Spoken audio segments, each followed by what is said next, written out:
దయచేసి నేను చిన్నగా చెప్పినా గట్టిగా చెప్పినా ఏదో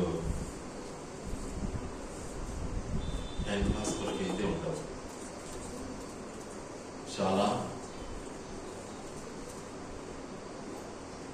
మనిషికి అవసరమైనటువంటి సత్యాలు మనం నేర్చుకుంటూ ఉన్నాం. మన దేవుడు మనకు నేర్పిస్తూ ఉన్నాడు. మర్చిపోకండి,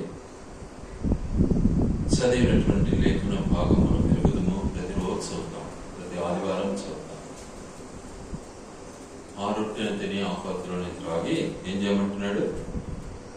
ఆయన మరణమును, ఆయన వచ్చేంత వరకు ఆయన మరణమును ప్రచురము చేయటం మన బాధ్యత. అంటే మైకు పట్టుకొని వీధి వీధి తిరిగి ఇంటింటికి పోయి చెప్పాలని కాదు, కానీ ఆయన మరణ పునరుత్థానాన్ని మనం ధరించుకోవాలి. ఆయన మరణ పునరుత్థానాన్ని మనం ధరించుకుంటే ధనిలమవుతాం. ఆయన మరణ పునరుత్థానాన్ని ధరించుకోవటంలో ఉన్నటువంటిది గొప్పతనం ఏంటిది అంటే, నంబర్ 1 విధేయత.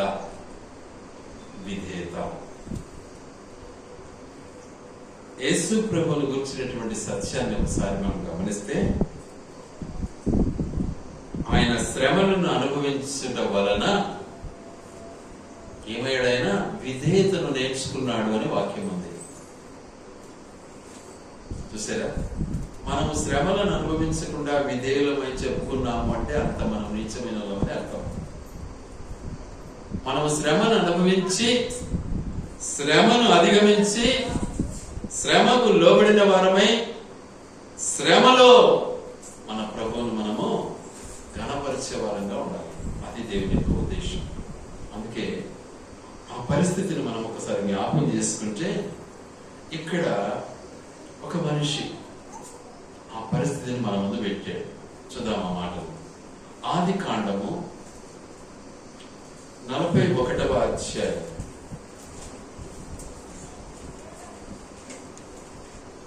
ఆది కాండము 41వ అధ్యాయం 51, 52 వచనాలు చదువుకుందాం. 51, 52. అప్పుడు యోసేపు, దేవుడు నా సమస్త బాధను, నా తండ్రి ఇంటి వారినందరినీ నేను మరచిపోవునట్లు చేసేనని చెప్పి తన జ్యేష్ఠ కుమారునికి మనష్షే అని పేరు. చూసారా? మనష్షే అనగా అర్థం ఏంటి? మరచుట. చూసారా? ఏం మరచిపోయాడు? తన బాధను. అంటే ఎంత బాధ అనుభవించాడు? అద్భుతమైనటువంటి బాధలు అనుభవించాడు. ఎలా అనుభవించాడు? సొంత రక్త సంబంధముతోనే మొత్తబడ్డాడు, కొట్టబడ్డాడు, అమ్మబడ్డాడు. ఒక్క తండ్రికి పుట్టిన పిల్లలే అన్నగారితో తమ్ముడుగా శ్రమ పడ్డాడు. తమ్ముని చూసి అన్నలు ఓర్వలేకపోయారు. ఈరోజు కూడా చాలా మంది అలానే ఉన్నారు. అమ్మను చూసి ఓర్వలేరు, అన్నను చూసి ఓర్వలేరు. కొందరైతే తల్లిదండ్రులను చూసి కూడా ఓర్వలేరు. కొందరు పిల్లలను చూసి ఓర్వలేరు. చూసుకోండి ఎట్టుందో కథ. ఇది ఇప్పుడున్న సమాజం. అలాంటి తండ్రి కావచ్చు, అలాంటి తల్లి కావచ్చు, అలాంటి అన్నములు కావచ్చు, దేవుని పిల్లలుగా ఎంచబడరు. జాగ్రత్త. కాబట్టి నిజంగా ఆయన ఎంత బాధపడ్డాడు, ఎంత శ్రమ పడ్డాడు, ఎంత కష్టపడ్డాడు. ఏంటి ఆయన పరిస్థితిని ఒకసారి ఆలోచిస్తే ఎలా మర్చిపోగలం అవి? ఆయన అన్నాడు అన్నమాట, నేను మర్చిపోవాలని దేవుడు నాకు బిడ్డనిచ్చాడు అన్నాడు. కానీ ఒకసారి నేను కూడా ఆలోచిస్తాను, నాకు దేవుడు బిడ్డనిచ్చాడు, కానీ నేను మర్చిపోలేకపోతున్నాను. నా బాధలు, నా కష్టాలు, నా జీవిత విధానం ఎలా మర్చిపోవాలి? మాట సామెత ఆయన ఇక్కడ రాస్తాడు, బానే ఉంది, మర్చిపోవాలని అన్నాడు. ఎలా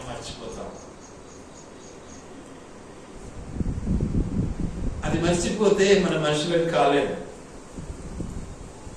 అది మనం జ్ఞాపకం పెట్టుకుంటే దేవుని బిడ్డలం అవుతాం. ఆయన మర్చిపోలే, కానీ ఓదార్పు కలుగులాగున తను తాను ఓదార్చుకోవడానికి ఇష్టపడ్డాడు. చూసారా, తను తాను ఓదార్చుకుంటున్నాడు, ఓర్పును అనుభవించడానికి ఇష్టపడుతున్నాడు, సహనాన్ని కలిగి ఉన్నాడు. ఎంత శ్రమ అనుభవించాడు, అమ్మివేయబడ్డాడు ఒక దాసుడుగా. అక్కడ ఎంతమంది ఎన్ని బాధలు పెట్టారు, ఎంత శ్రమ పడ్డాడు. తల్లి తండ్రి, తల్లి అయితే లేదనుకోండి, చనిపోయింది. కానీ తండ్రి ఉండి, అన్నగారు ఉండి, మిగతా తల్లులు ఉండి, ఎంత ఆస్తిపరుడై ఉండి ఎంత గాయపరచబడ్డాడు. మన జీవితంలో అలాంటి బాధ మనకు ఉందంటారా? ఒకసారి ఆలోచించండి. అట్టి బాధను మర్చిపోవటం సామాన్యం కాదు, అసంభవం. కానీ తను తాను ఏం చేసుకుంటున్నాడు? ఓదార్చుకుంటూ ఉన్నాడు. నేను కూడా నా జీవితంలో అట్టి స్థితిని ఎప్పుడు మర్చిపోనండి. మర్చిపోయే ఛాన్సే లేదు. మర్చిపోతే నేను మనిషిని కాను, జంతువునైపోయేది.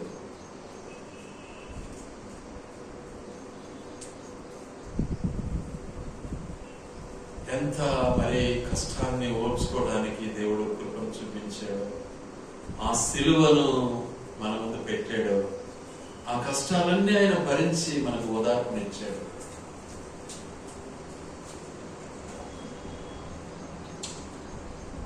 ఆ ఓర్చుకోగలిగినటువంటి ఆ సహనాన్ని దేవుడు మనకు అనుగ్రహించడానికి ఈ మాటలు ఇక్కడ రాసి పెట్టాడు.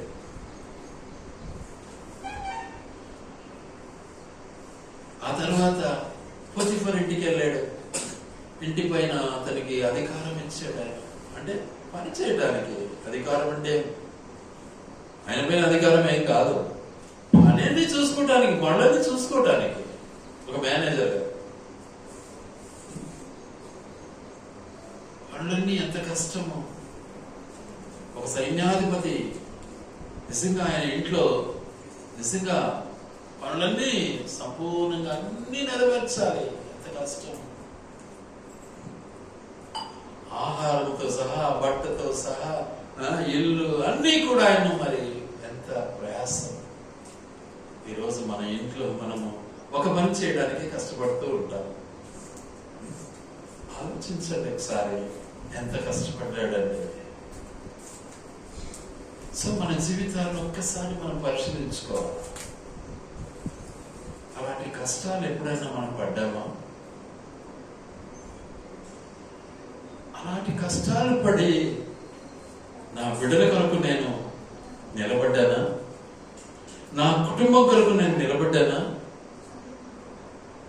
ఆ కష్టాలు కడతీర్చడంలో నా దేవుడు నన్ను జ్ఞాపకం చేసుకున్నాడా లేదా? మర్చిపోతాం మనమంతా. మరొకటిలో మానవత్వం ఉండదు. నేను ఎప్పుడు జ్ఞాపకం చేసుకుంటూ ఉంటాను.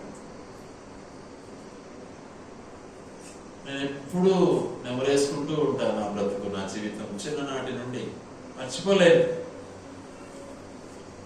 ఈరోజు నా యొక్క వయస్సు 70 సంవత్సరాలు అయిపోతా ఉంది. కానీ మర్చిపోలేదు. 70 దాటినా కూడా మర్చిపోలేదు. చిన్నతనంలో నేను ఎన్ని కష్టాలు, ఎన్ని ఇబ్బందులు, ఎన్ని ప్రాణ సంకటాలు అనుభవించాను అన్నది మర్చిపోవడానికి వీళ్ళలేదు. వాటిని అనుభవించటం వల్ల ఏం చేశాడు దేవుడు? నాకు విధేయతను నేర్పించాడు. నా దేవునికి నేను విధేయుడను కాగలిగానండి. అట్టి విధేయత మనకు అవసరం. యేసు ప్రభు తన శ్రమల ద్వారా, తన కష్టాల ద్వారా విధేయతను నేర్చుకున్నాడని వాక్య భాగంలో ఉంది. సో ఆ కష్టాలు, యోసేపు జీవితంలో ఎన్ని కష్టాలు. బిడ్డ పుట్టక ముందు జైల్లో పడ్డాడు. బిడ్డ పుట్టక ముందు వ్యభిచారానికి నిజంగా చేపట్టి ఈడ్చారు. పెళ్లి కాకముందు ఎన్ని కష్టాలు అనుభవించాడు. కానీ అది పిల్లలకి తెలుసా? తెలియదు. మొదలుగా వస్తారు పిల్లలంతా. అదే మన జీవితంలో మనం కూడా జ్ఞాపకం పెట్టుకుంటే తప్పుడు మార్గానికి వెళ్ళడానికి వీలుండదండి.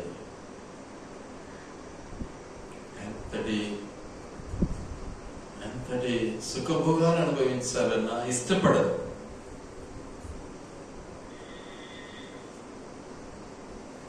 వాస్తవానికి చెప్పాలి అంటే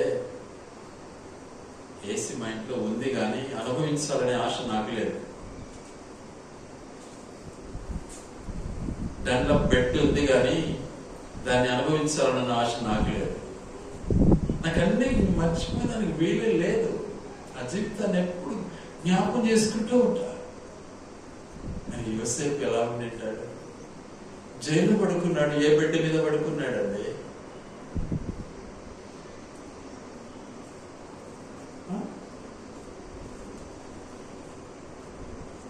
నాడు భయంకరమైనటువంటి మరి పనికిరానటువంటి గుడిసెల్లో పడుకున్నామే. ఏ బెడ్ అనేది మనకు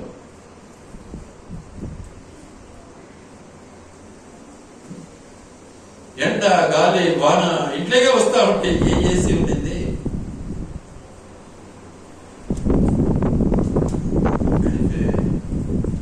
యేసు జీవితంలో ఒక ఉదాహరణ ఇచ్చాడు దేవుడు. సో నీ నా జీవితంలో కూడా ఆ సిలువలో అనుభవించిన తన యొక్క దృశ్యం మనల్ని ఏం చేస్తా ఉంది? ఓదారుస్తూ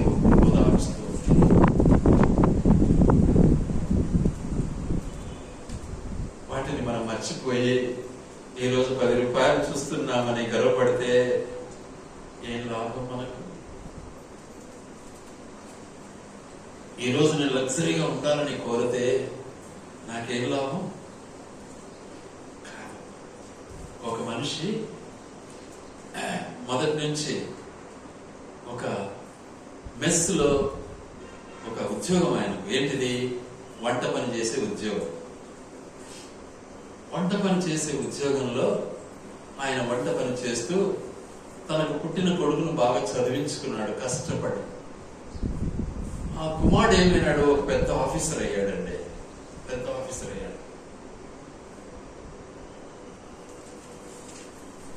కానీ ఆఫీసర్ అయిన తర్వాత అన్నాడు, నాన్న ఇంకా చాలించు, నేను ఆఫీసర్ అయ్యాను, ఇంకాను ఈ వంట పని చేసుకుంటూ ఉంటే ఎలా ఉంటుంది, ఇక చాలి నాన్న అన్నాడు. ఒరే, ఈ వంట పని చేసేదాన్ని కదా నువ్వు ఆఫీసర్ అయ్యావు, మరి వెంటనే నేను వంట పని సాధిస్తే నీ ఆఫీసర్ తన గొప్పది అనుకున్నావేమో, ఈ వంట పని లేకపోతే నువ్వు ఆఫీసర్ కావు కదా, మరి దీన్ని ఎందుకు తీసేస్తావు? ఇదే కదా మనకు పునాది అన్నాడు. ఏం నోరెత్తలేక వాళ్ళ కొడుకు ఆఫీసరే. ఆయన కింద దాదాపు 2000-3000 మంది జనం ఉంటారు ఎప్పుడు. అలాంటి ఆఫీసర్. ఆ తర్వాత ఆయన కొడుకు పుట్టాడు. ఆయన ఇంకా పెద్ద ఆఫీసర్ అయ్యాడు. దేశంలో 4 భాగాలలో ఒక భాగానికి ఒక ఆఫీసర్ అయిపోయాడు. ఆయన ఒక జనరల్ అయిపోయాడు. అప్పుడు ఇంకా వాళ్ళ తాత వాళ్ళ అబ్బ వంట పని చేస్తూనే ఉన్నాడు. ముసలోడు అయ్యాడు. తాత అబ్బా ఇక ఈ పని సాధించబ్బా అన్నాడు. అప్పుడు అన్నాడు ఆయన, నాయనా నువ్వు సాధించమంటే సాధిస్తాను, కానీ ఈరోజు నీకు పదవి వచ్చింది, ఈ ఉద్యోగం నీకు వచ్చింది, ఈ ఉన్నత స్థానం నీకు వచ్చింది, ఈ వంట పనితోనే కదా. ఇదే కదా నీకు అన్నం పెట్టింది, ఇదే కదా నిన్ను చదివించింది, నిన్ను మీ నాయన. కానీ దీన్ని తృణీకరించకూడదు, జాగ్రత్త అన్నాడు. జాగ్రత్త. కాబట్టి మన జీవితంలో కూడా దాన్ని ఎలా మర్చిపోతాం? దేవుడు ఈ రోజు మనకు తెల్ల బట్టలు ఇచ్చాడు, కింద శుభ్రంగా ఉండేదానికి ఇచ్చాడు, ఒక మందిరం ఇచ్చాడని మరి పాత జీవితాన్ని మర్చిపోదామా? అదే మన సాక్ష్యం. యోసేపు తన జీవితంలో తండ్రిని పోగొట్టుకున్నాడు, అన్నదమ్ములను పోగొట్టుకున్నాడు, తల్లులను పోగొట్టుకున్నాడు, ఆస్తిని పోగొట్టుకున్నాడు, సమస్తాన్ని పోగొట్టుకున్నాడు.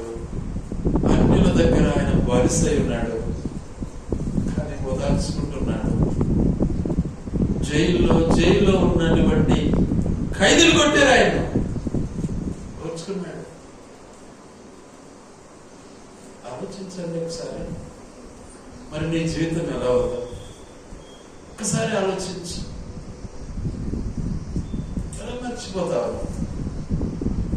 నీ తండ్రి ఏంటి, నీ తల్లి ఏంటి, నీ అబ్బు ఏంటి, నీ జేజ్ ఏంటి, ఎలా మర్చిపోతావు? మరి మా అబ్బ రైల్వేలో జాబ్ చేశాడు, ఏదో చిన్నదో పెద్దదో. మా నాన్న ఆర్మీలో జాబ్ చేశాడు, కానీ నేను మర్చిపోలే.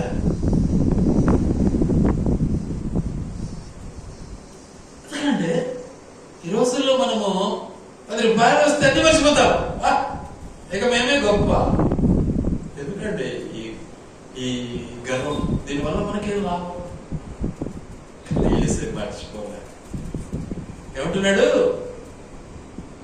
మళ్ళీ చదువు ఒకసారి 51. అప్పుడు యోసేపు, దేవుడు నా సమస్త బాధను నా తండ్రి ఇంటి వారినందరినీ నేను మరచిపోవునట్లు చేశానని చెప్పి తన జ్యేష్ఠ కుమారుడికి మనస్సే అని పేరు. చూసారా, జ్ఞాపకం చేసుకుంటున్నాడు, మర్చిపోలే.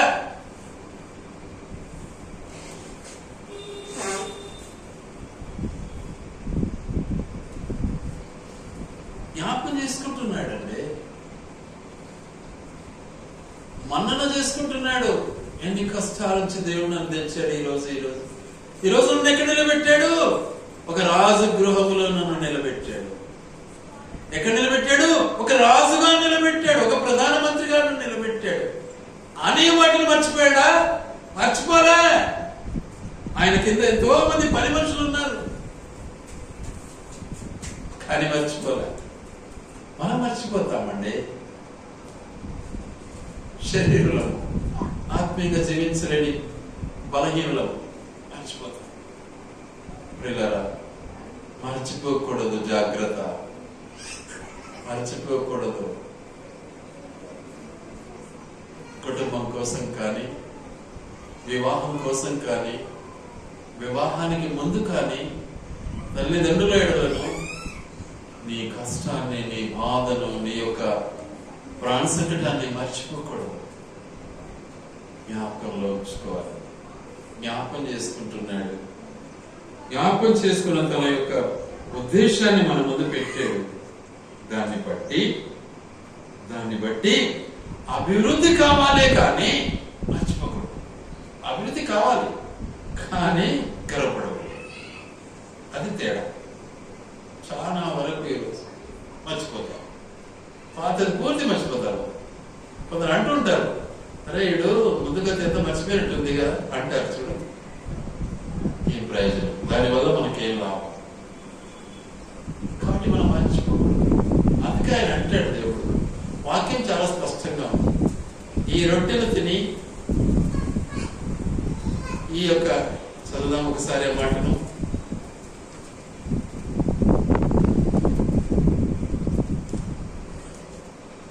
ఏమన్నాడు 26లో?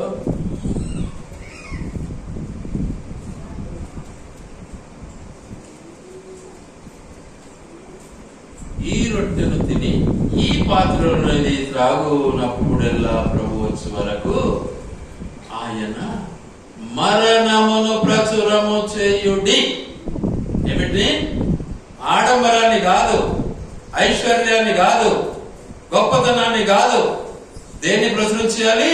కష్టాన్ని, బాధను, ప్రాణ సంకటాన్ని, మరణమును, పునరుత్థానమును ప్రచురం చేయండి, నేర్చుకోండి. మనమైతే 2 రోజులు మర్చిపోతుంటాం. ఇలా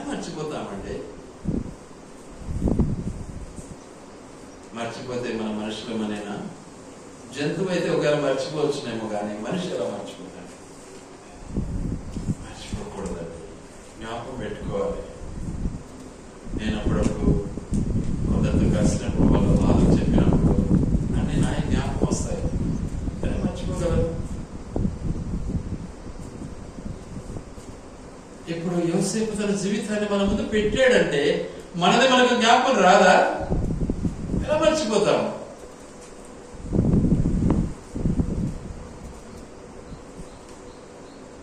కాబట్టి మనము మననం చేసుకోవాలి. మన కష్టాన్ని ప్రభువులో కొనసాగించినామా? మన బాధను ప్రభువులో కొనసాగించామా? ప్రభువు మనల్ని గడన వేశాడా? ప్రభువు మనల్ని గడ తీర్చాడా?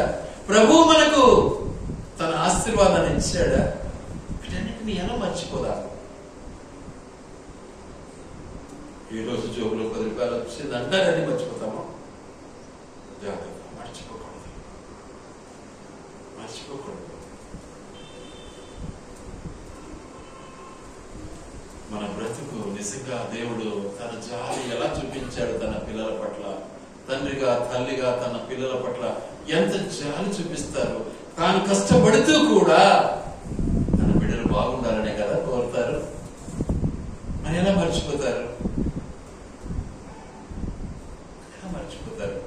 కాబట్టి మన జీవితాలను మనం జ్ఞాపకం చేసుకోవాలి, మర్చిపోకూడదండి. అందుకని ఆయన మరణ పునరుత్థానాన్ని మనం జ్ఞాపకం చేసుకోవడానికి దేవుడు మనల్ని ప్రేరేపిస్తూ ఉన్నాడు, జ్ఞాపకం చేస్తూ ఉన్నాడు. మర్చిపోవద్దు, జాగ్రత్త అంటూ ఉన్నాడు. యోగ్యత సంపాదించుకో. మునుపు అయోగ్యంగా ఉన్నావు కదా, ఇప్పుడు యోగ్యత సంపాదించుకో అంటున్నాడు. యోగ్యముగా వాటినన్నిటినీ మనన చేస్తూ, వాటిని బట్టి కృతజ్ఞుడవై, వాటిని బట్టి నీ జీవితాన్ని సరి చేసుకుంటూ ఓర్పు సహనం కలిగినటువంటి వాడవై ఆయన శరీరములో పాలు పొందడం నేర్చుకో అంటున్నాడు. మనం అట్లా కాదు, ఒప్పుకున్నాను, అయిపోయింది, నీళ్ళలో మునిగినా తేలినాను, ఇంకా నాకు ఏం లేదు, అయిపోయా, నేను తినొచ్చు తాగొచ్చు. చూసావా, ఇది మన బ్రతుకు. చూడండి, ఒకసారి ఆలోచించండి. అది న్యాయం అంటారా? మనకేమైనా అది న్యాయం కావాలి. యోగ్యత కావాలి. మనకు యోగ్యంగా మనం జీవించేది నేర్చుకోవాలి. అలా మనము జీవించకపోతే ఆయన యొక్క మరణ పునరుత్థానాన్ని ఎలా జ్ఞాపకం చేసుకోగలం? మన కొరకు చనిపోయాడు, బ్రతికాడు. చూద్దాం, మత్తయి సువార్త 28. మత్తయి సువార్త 28.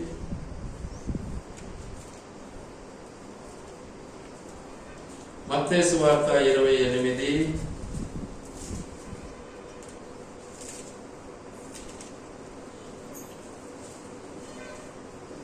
ఒకటి, విశ్రాంతి దినము గడిచిపోయిన తరువాత ఆదివారమున తెల్లవారుచుండగా మగ్దలేని మరియయు వేరొక మరియయు సమాధిని చూడవచ్చిరి. ఏమయ్యాడు? సమాధి చేయబడ్డాడు, భూస్థాపన చేయబడ్డాడు, కొట్టబడ్డాడు, మత్తబడ్డాడు, ప్రాణం విడిచాడు, చనిపోయాడు, సమాధి చేయబడ్డాడు. ఎలా మర్చిపోతావు? కానీ మరిచేవారుగా ఉండకూడనట్లు జ్ఞాపకం పెట్టుకున్నారు. ఎవరెవరు? మగ్దలేని మరియయు, వేరొక మరియయు, ఇంకా అక్కడ కొన్ని ఉన్నాయి, తల్లి అయిన మరియయు, వీళ్ళందరూ కూడా జ్ఞాపకం పెట్టుకున్నారు. సేమ్ వర్డ్, మార్కు సువార్త 16:1.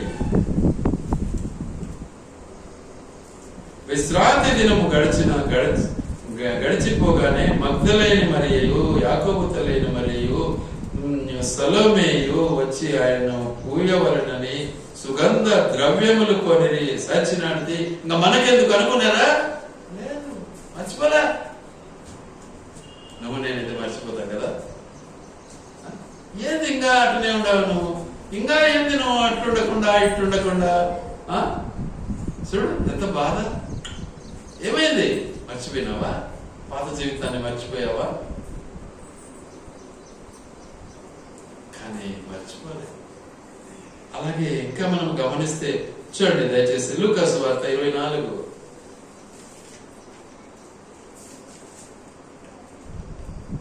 లూకా సువార్త 24 మొదటి వచనం.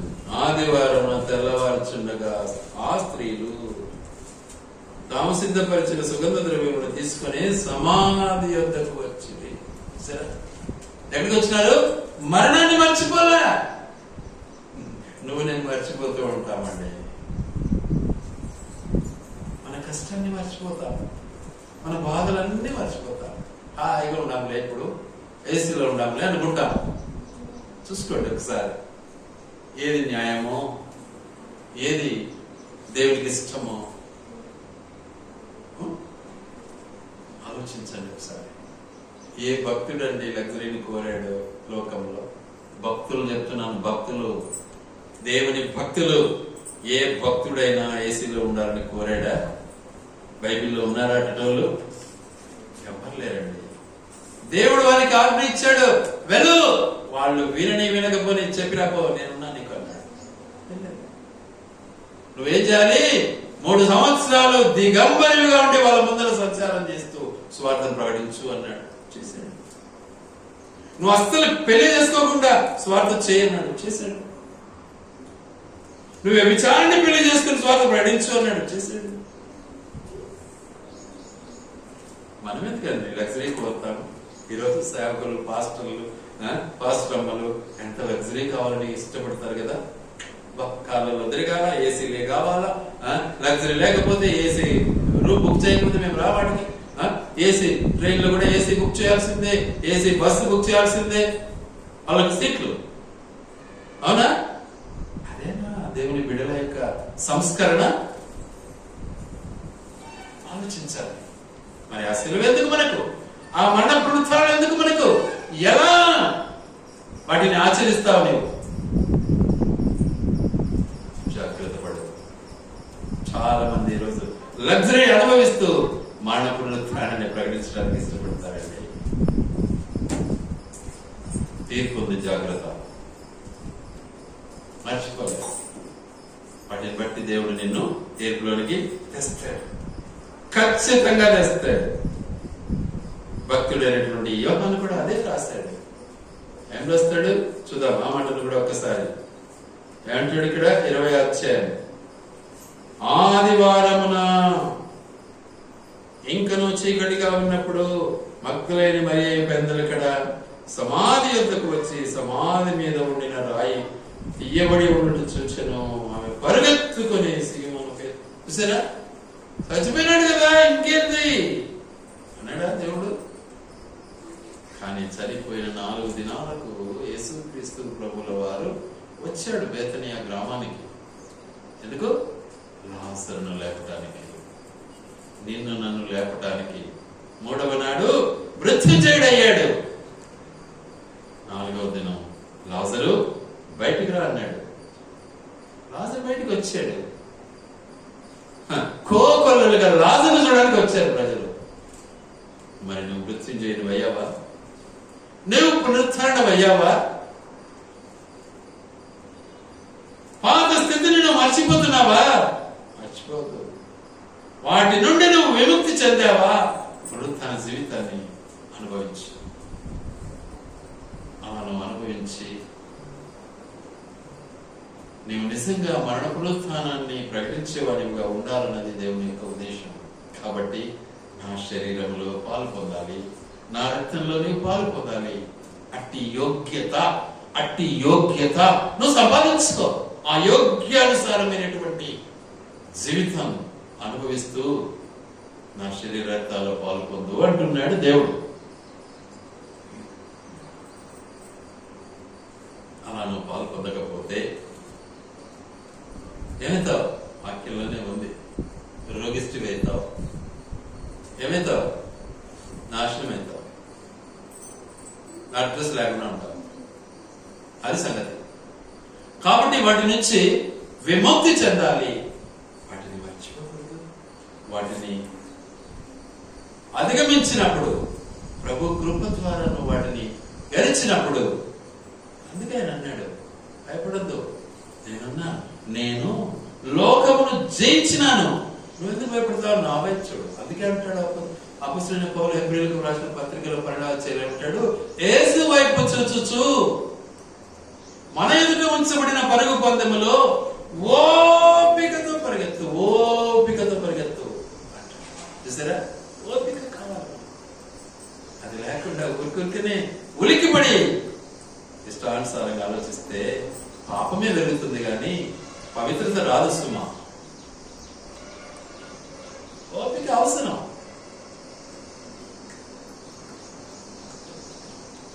నా ఉద్యోగ దశ చెప్తాను, 2 మాటలు ఎక్కువ. ఫీల్డ్ ఏరియాలో టయానికి మాకు అన్నం దొరకదండి. ఒకవేళ మేము క్యారియర్ తీసుకుపోయినా కూడా మా పూరీలు కావచ్చు, మా యొక్క రొట్టెలు కావచ్చు ఎండిపోయిటాయి. అవి నమ్ములుకొని తిని నీళ్ళు తాగుతా ఉంటాయి. నీళ్ళు కూడా టయానికి దొరకవు.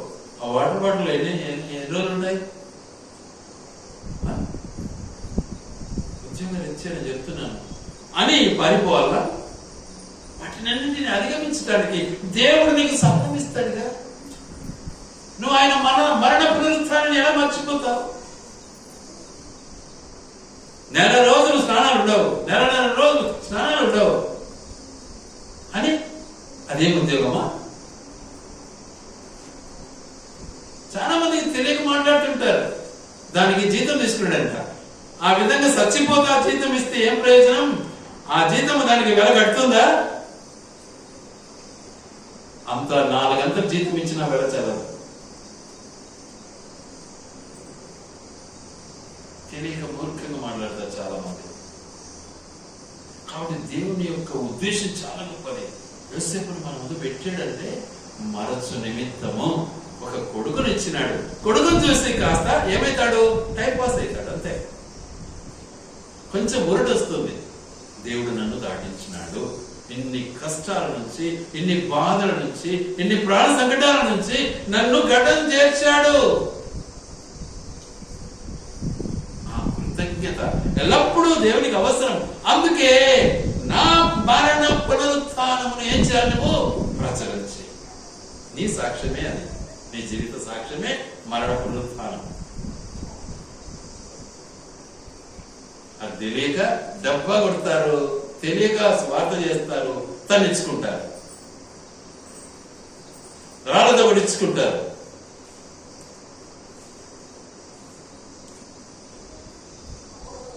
చాలా మంది. నీ సాక్ష్యాన్ని కాపాడు ఫస్ట్. మరి మర్చిపోయావు. ఒకరోజు ఒక గ్రామానికి వెళ్ళాము, సువార్త చేస్తున్నాము. వాళ్ళు అడగించారు. వాళ్ళు అడిగిస్తా ఉంటే ఒక పెద్ద ఆయన వచ్చాడు. ఏమైంది వీళ్ళు ఇక్కడ స్వార్థ చేయకూడదు మా ఊళ్ళో. రే ఆగరా, నువ్వు పక్క బా అన్నాడు. మేమంతా అక్కడ వస్తా ఇట్లా రౌండ్గా నిలబడుకున్నాము. ఆ మనిషిని మట్టికి తీసుకొచ్చాడు. ఒరే చూడరా అట్లా అన్నాడు. అందరి చూడరా అన్నాడు. ఎవరెవరైతే ఆటంకపరిచారు ఆయన పెద్ద ఆయన చూపించి, మరి నీకంటే అభిమానంగా ఒకరన్నా కనిపిస్తున్నారా? బాగున్నది, అందరూ బాగా ప్యాంట్ షర్ట్ వేసుకొని బాగా నీట్గా ఉన్నారు అందరూ. వీళ్ళకి ఏమన్నా నువ్వు డబ్బులు ఇచ్చావా? అడిగినారా నిన్ను? ఏం అడగరు. ఏం చెప్పారు వీళ్ళు? మా దేవుడు నమ్మండి అంటున్నారు. వాస్తవం, తప్పేముంది? నువ్వు చెప్పు నీ దేవుడు నమ్మని, అంతే కదా. వాళ్లకు పొందిన మేళ్లను బట్టి, వాళ్ళు నమ్మిన దేవుని బట్టి ప్రచారం చేస్తున్నారు. ఇదిలే తప్పుందిరా.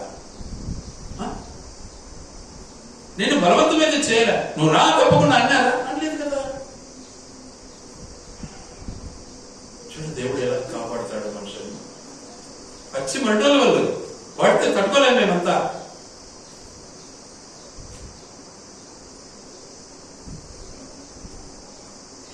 ఎందుకంటే తన మరణ పునరుత్థాన జీవితము అంత సత్యమైనది, అంత ఉన్నతమైనది, అంత అద్భుతమైనది. అది వాటిలో మనం పారిభాగస్తులం కావాలి కదా. ఆ యోగ్యత నీకు ఉండాలి. ఆ శరీరంలో, ఆ రక్తంలో పాలు పొందాలి అంటే నీళ్ళల్లో మునుగుతానే రాదు. నీళ్ళల్లో మునగాల దేవుడు చెప్పినాడు కాదనిలే. మునిగినా నీ హృదయం మునగాలి. యోగ్యత కావాలి. నీ యొక్క మనస్సు అది నువ్వు పొందినట్లయితే యోసేపు వలె ఆ గ్రంథంలో నీ పేరు రాయబడుతుంది. యోసేపు జీవితంలో ఒకటే చెప్పాను, రెండోది ఇక్కడ చెప్పలేదు. కాబట్టి మనం జ్ఞాపకం చేసుకున్నాం, దేవుడు మన పట్ల చేసే గొప్ప కార్యాలు ఎన్ని కావు. చాలా మందికి వారంలో మొదటి రోజు కూడా తెలియదు. ఇంకా ఏ రోజు అండి వారంలో మొదటి రోజు? వారంలో మొదటి రోజు ఏ రోజు? నేను ఎవరు చెప్పలే. వారంలో మొదటి రోజు ఏ రోజు? ఆదివారం. అది కూడా తెలియదు చాలా మందికి. ఇంకా వాళ్ళు క్రైస్తవులే. ఇంకా చెప్పు.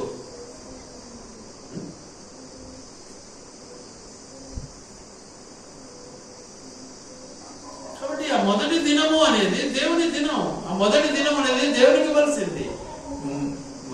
ప్రథమ ఫలం అనేది దేవునికి అవసరం. ప్రథమ ఫలం దేవునికి ఇద్దాం. ఆదివారం దేవునికి ఇద్దాం. అందుకే ఆదివారం ఆయన పునరుద్ధరణయ్యాడు. విశ్రాంతి దినం శనివారం. ఆదివారాన్ని పట్టుకుని విశ్రాంతి దినం అంటే ఎట్లా? కాబట్టి మనం ఇది జ్ఞాపకం చేసుకోవాలి. అందుకని అపోస్తలుడైనటువంటి పౌలు ఏం చేశాడు? మనకు నేర్పించాడు. దేవుడు ఆ రోజు శిష్యులకు ఇచ్చినటువంటి దినం ఏ దినము అంటే సిలువ వేయబడినటువంటి దినానికి ముందు దినం. ఏ రోజు సిలువ వేయబడ్డాడు యేసు ప్రభు? శుక్రవారం వేయబడ్డాడు. సో ఆయన రొట్టెను ద్రాక్ష రసాన్ని ఏ రోజు ఇచ్చాడు? మరి బేస్తవారం రాత్రి ఇచ్చాడు. సందేహం లేదు ఇందులో. పరిశుద్ధ గ్రంథానుసారంగా అంతే కరెక్ట్. అయితే పునరుత్థాన దినాన్ని మనం జ్ఞాపకం చేసుకుంటూ, నేను వచ్చు పర్యంతము మీరు దీన్ని జ్ఞాపకం చేసుకోండి అని సెలవిచ్చిన రీతిగా ఆదివారము మనం ఏం చేస్తున్నాము? ఆయన శరీర రక్తాలను అనుభవిస్తూ ఉన్నాం.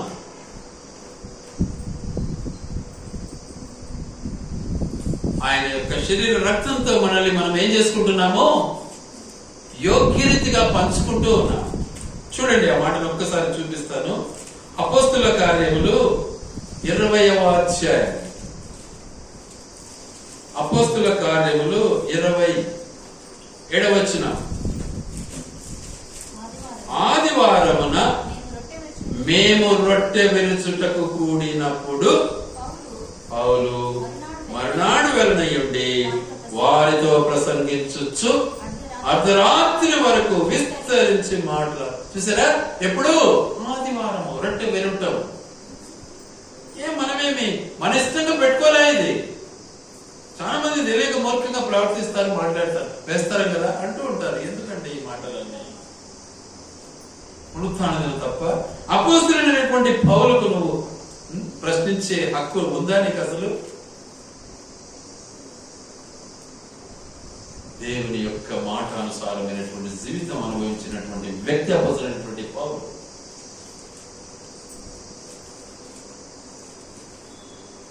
ఈరోజు ఆయన రాసిన గ్రంథాన్ని మనం చదువుతున్నామే, మరి ఆయన తప్పబడతామా? కాబట్టి రొట్టె విరటం ఆదివారం దేవుడు మనకి ఇచ్చాడు. కాబట్టి మనం కూడుకుంటున్నాము, రొట్టె వేస్తూ ఉన్నాము, వాక్యాన్ని ధ్యానిస్తూ ఉన్నాము, ఆరాధిస్తూ ఉన్నాము, పూజిస్తూ ఉన్నాము. ఇది దేవుడు మనకిచ్చినటువంటి ఆధిక్యత. దీన్ని ఎలా మనం మర్చిపోతాం? వాటిని మనం మర్చిపోకూడదు. వాటిని మనము జ్ఞాపకం చేసుకుంటూ ఉండాలి. ఎందుకంటే వీటన్నిటిని బట్టి ఎల్లప్పుడూ కూడా మనము నిజంగా దేవునికి స్తుతి చెల్లించే వారముగా ఉండాలి. వాస్తవానికి చెప్పాలి అంటే ఇహ సంబంధమైనటువంటి బాధలు, కష్టాలు ఎన్నో, వాటన్నిటి నుంచి దేవుడు ఏం చేస్తున్నాడు? అధిగమింపజేస్తూ ఉన్నాడు. యోబు గ్రంథాన్ని ఒకసారి జ్ఞాపకం చేసుకున్నాం. చూడండి దయచేసి. యోబు గ్రంథం, యోబు 5వ అధ్యాయం 19వ వచనం.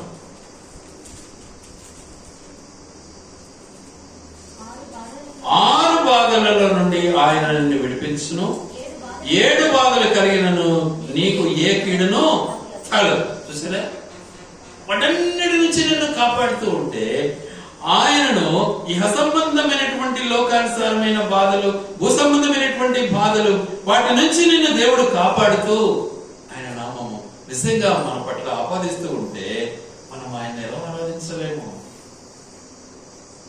కాబట్టి మనం జ్ఞాపకం చేసుకోవాలి. ఏమంటారు, యోబు కూడా ప్రతి దినము బలి అర్పించేవాడు పిల్లల కోసం. వాళ్ళు ఎక్కడైనా ఏదైనా తప్పు చేసి ఉంటారేమోనని. కానీ మనందరి వరకు ఒక్కసారి బయలునాడు మన దేవుడు, మన ప్రభు. మరి ఆయన బట్టి మనము నిజంగా నిజంగా ఎల్లప్పుడూ తన యొక్క మరణ పునరుత్థానాన్ని జ్ఞాపకం చేసుకుంటూ ప్రచురణ చేసుకుంటూ మనము సజీవ పత్రికలుగా ప్రకటించే వారముగా ఆయన నామాన్ని గణపరిచే వారముగా ఉండాలి. అది దేవుని యొక్క ఉద్దేశం. ఏదో స్వామి చెప్పినట్టు వర్షం వస్తుంది, ఎండ తగులుతా ఉంది అని గొడుగు సంఖ్యలో పెట్టుకుంటే ఏం ప్రయోజనం? ఏమైనా ప్రయోజనమా? వర్షం వస్తుంది లేదా ఎండ ఉంది, గొడుగు ఏమో సంఖ్యలో ఉంది, ఏం ప్రయోజనం? అలాగే ఈరోజు చాలా మంది బైబిల్ సంఖ్యలో ఉంటుంది, చేతిలో ఉంటుంది, కానీ నడకలేదే. ఏం ప్రయోజనం? ఏం ప్రయోజనం? కాబట్టి మారాలి అంటే మార్పు రావాలి. అది దేవుని యొక్క ఉద్దేశం. అలా మన బ్రతుకులను మనం మార్చుకున్నట్లయితే ధనిలమవుతాం. అలా మనము సిద్ధపడినట్లయితే నిజంగా మనమంతా నరకం నుంచి తప్పబడతాం. చాలా మంది చెప్తే సత్యము ఒక మాటకే. కాబట్టి యోసేపు యొక్క జీవితాన్ని ఒకసారి జ్ఞాపకం చేసుకోండి. మరి నీ జీవితాన్ని ఒకసారి పోల్చుకోవడానికి ఎలా ఉంటుందో మర్చిపోదండి. దేవుడి మాటలు ఆయన వినికిడిలో దీవించి ఆశీర్వదించును గాక. సిద్ధపడదాం, పనిలో ప్రవేశిద్దాం.